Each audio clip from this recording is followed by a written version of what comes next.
का नागरिक होने के नाते भी हम लोग चिंतित हैं कि देश की राजधानी जिसका इंफ्रास्ट्रक्चर हम लोगों ने पिछले 15 साल की अपनी सरकार में डेवलप किया था, उसको नेस्तनाबूद इन लोगों ने जो है कर दिया है। दिल्ली के मसले पर जहाँ भी ये कोताही करेंगे, जहाँ भी दिल्ली वालों के साथ गुनाह करेंगे, जहाँ भी ये अपना काम करने से गुरेज करेंगे, या जिस तरह ये सोते रहे 8 साल और इन्होंने कोई ठीक से कार्रवाई नहीं करी, जिसका नतीजा आप देख रहे हैं दिल्ली की सड़कें झीलों में तब्दील हो गई। इन्होंने एक नारा दिया था, मैं दिल्ली को झीलों की नगरी बनाऊंगा, तो शायद यही कह रहे थे वो, जो हम समझ नहीं पाए। तो इसलिए हमें पूरा हक है और हम इनकी डट के मुखालफत करेंगे अगर ये कोई भी गलत काम करेंगे। लेकिन अब इस 9 साल में दिल्ली के लोग अच्छे से जान चुके हैं कि किस तरह की नूरा कुश्ती भारतीय जनता पार्टी और आम आदमी पार्टी कर रही है। उनका इंटरेस्ट केवल और केवल सत्ता में रहने का है। उनका ये कभी कहीं दिलचस्पी नहीं है कि लोगों की समस्याओं का समाधान हो। और ये ऐसा नहीं है कि दिल्ली के अंदर डेंजर मार्क का मतलब क्या है? पानी का डेंजर मार्क का मतलब है कि इसके बाद हमको तैयार रहना चाहिए कि गड़बड़ हो सकती है। डेंजर मार्क का कतई मतलब ये नहीं है कि सड़कों पे पानी भर जाएगा। ये आज 400 क्यूसिक पानी को रो रहे हैं। 2013 में मैं खुद रेवेन्यू मिनिस्टर था, 800 क्यूसिक पानी हथनी कुंड से छोड़ा गया था। तब तो सड़कों पे इस तरीके का पानी नहीं भरा था। ऐसा नहीं कि दिल्ली में पहली बार पानी आया हो और हमें ये मालूम नहीं कि हमें क्या करना है। इससे पहले भी 54-55 में पानी आया और हमारे राष्ट्रपति राजेंद्र प्रसाद जी जमुना के पुल पर आए। उसके बाद 1978 में 7 लाख क्यूसेस पानी आया और उसमें श्रीमती इंदिरा गांधी दिल्ली में मॉडल टाउन और जमुना पार के इलाकों में घूमी। इसके बाद भी कई बार पानी आया, शीला जी के समय में भी आया, लेकिन हमें ये मालूम होता था हमें क्या करना है और उसकी तैयारी 6 महीने पहले से शुरू की जाती थी। दिल्ली को दिल्ली वालों के हाल पे नहीं छोड़ा गया। ये नहीं कहा गया कि ये नारे दे दिए, मैं हूँ, मेरे पे भरोसा रखो, और उसके बाद दिल्ली पानी पानी हो गई। शीला जी 6 महीने पहले से काम शुरू करती थी, मीटिंगां होती थी। मेरे सहयोगी दोनों मित्र यहाँ बैठे हैं जो उस सरकार में मंत्री रहे, वो आपको तफसील से बताएंगे।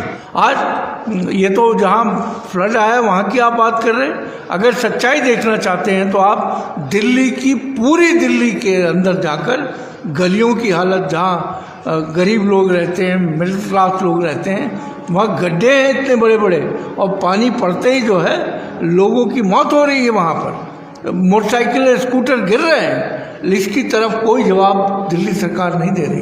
तो आज हम लोगों का केवल मकसद ये था कि अरविंद केजरीवाल और भारतीय जनता पार्टी दिल्ली के लोगों को फुटबॉल न समझे, एक इस आपदा को इंसानियत की नज़र से भी देख लें। राजनीति बाद में कर लेना जब दिल्ली के अंदर बेहतर सड़कें सूख जाएंगी। कहाँ कौन सी ट्रक लाइन बदली जानी है, कहाँ बड़े बड़े सीवर गिरने हैं, कहाँ डीसिल्टिंग होनी है, कहाँ जमुना की ड्रेजिंग होनी है और किस तरह पानी आके निकलेगा, इस पे बराबर कार्रवाई होती थी। आपने देखा होगा उसकी तैयारी भी होती थी। मान लीजिए पानी आया भी, उस समय भी पानी आया, लेकिन हमारी तैयारी इतनी अच्छी होती थी कि लोगों को कभी असुविधा नहीं हुई।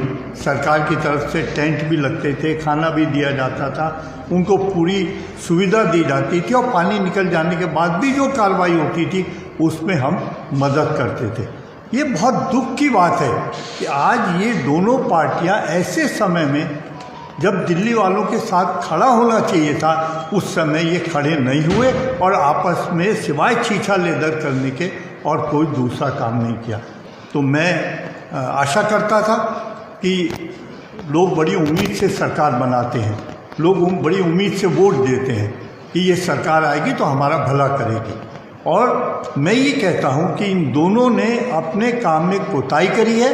इन्होंने बिल्कुल नहीं देखा इन्होंने दिल्ली में क्या परेशानी आने वाली है, उसकी तरफ आँख बंद कर दी और फिर इन्होंने सरकार चलाई है और आज बेवजह ये अपनी हमदर्दी दिखा रहे हैं। इस मसले के ऊपर कोई राजनीति नहीं करना चाहते थे, इसलिए जो है अभी तक हम लोगों ने कोई प्रेस कॉन्फ्रेंस जो है इस इशू के ऊपर हम लोगों ने नहीं की कि हम चाहते थे कि पहले दिल्ली के लोगों को राहत मिले। लेकिन जिस तरीके की बयानबाजी ये दोनों पार्टियां एक दूसरे के खिलाफ कर रही है, सच बात तो ये है कि इस बाढ़ के बाद एक बात तो हुई है कि पहले दिल्ली में 3 पॉलिटिकल पार्टी थी, आप पार्टी, कांग्रेस पार्टी और बीजेपी।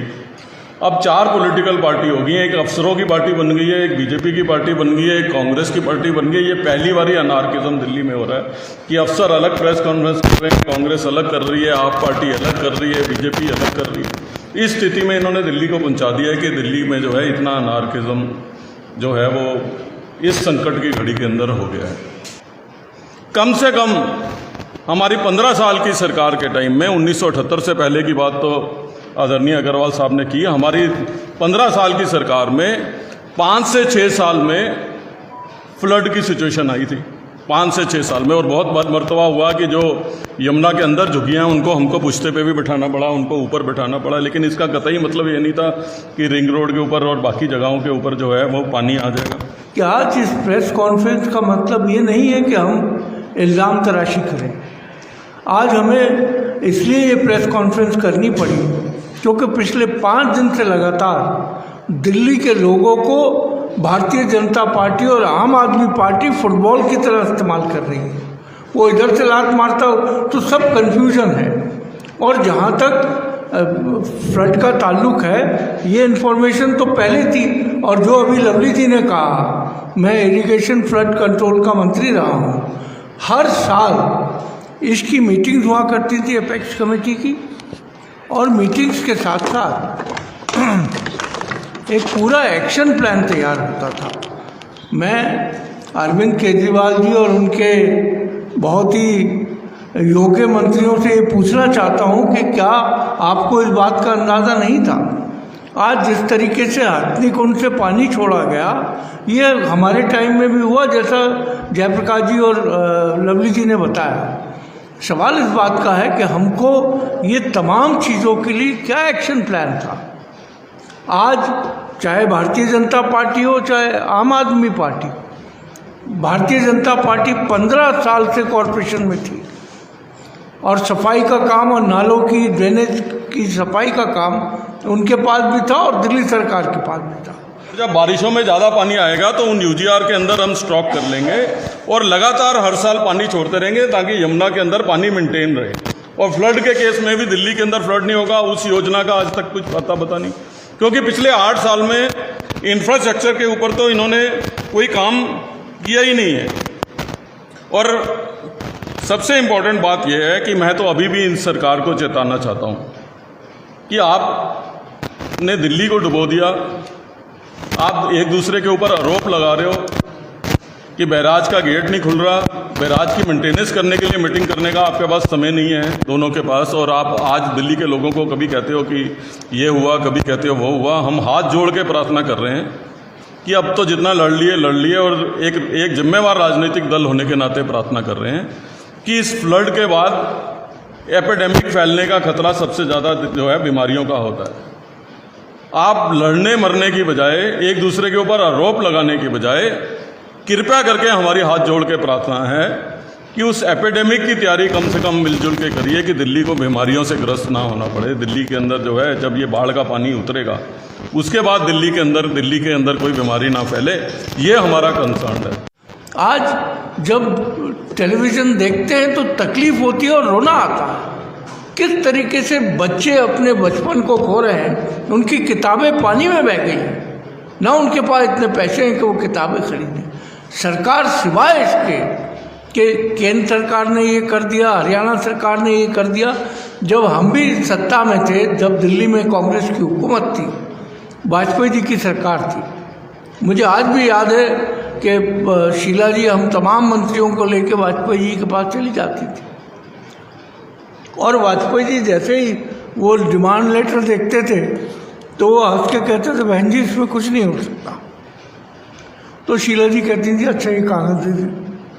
कागज़ लेके चाय के बारे में वो कहती थी अच्छा चाय तो पिला दीजिए। चाय पीने के दौरान वो कभी नहीं बोला करती थी कि आपने ये क्यों मना किया।